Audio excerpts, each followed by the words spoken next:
झुकावत रउआ बनी जी कहिया के बदला। बुझ मजबूरी यही से बोला जानी रानी जी, बुझ मजबूरी यही से बोला जानी रानी जी।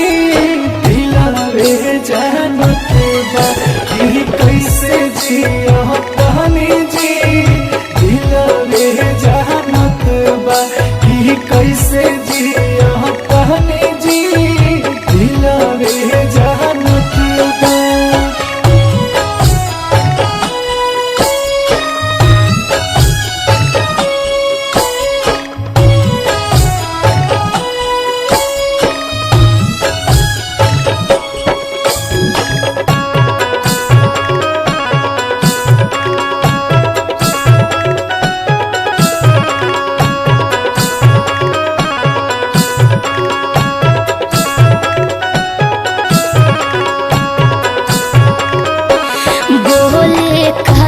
नाले करी पर है जिया, जबले गनी तबले सुन बाटे से जिया।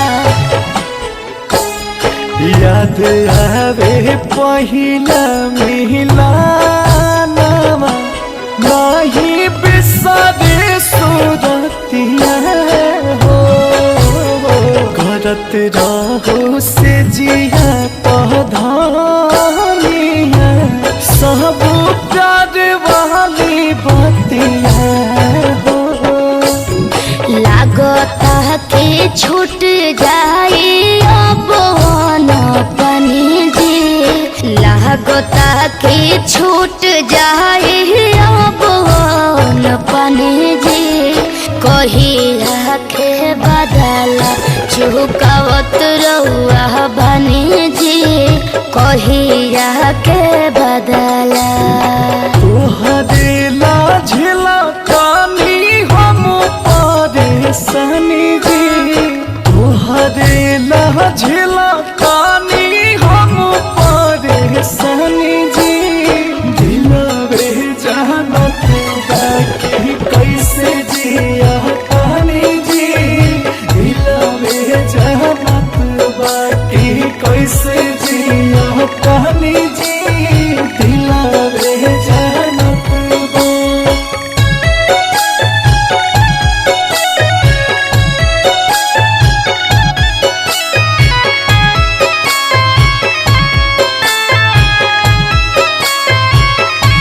राजा कब आए फिर ले रतिया, इहे सोचे सोचे फिर करवटिया। सब्र करा थोड़े दिन रानिया, हम जला दी से आईब हो। सोनवा से तुप देव देहिया सारा गहना गढ़ाईब हो। नहीं चाहिए हीरा मोती नहीं सोना चनी जी, नहीं चाहिए हीरा मोती नहीं सोना चनी जी कहिया के बदला। झुकावत रउआ बनी जी कहिया के बदला।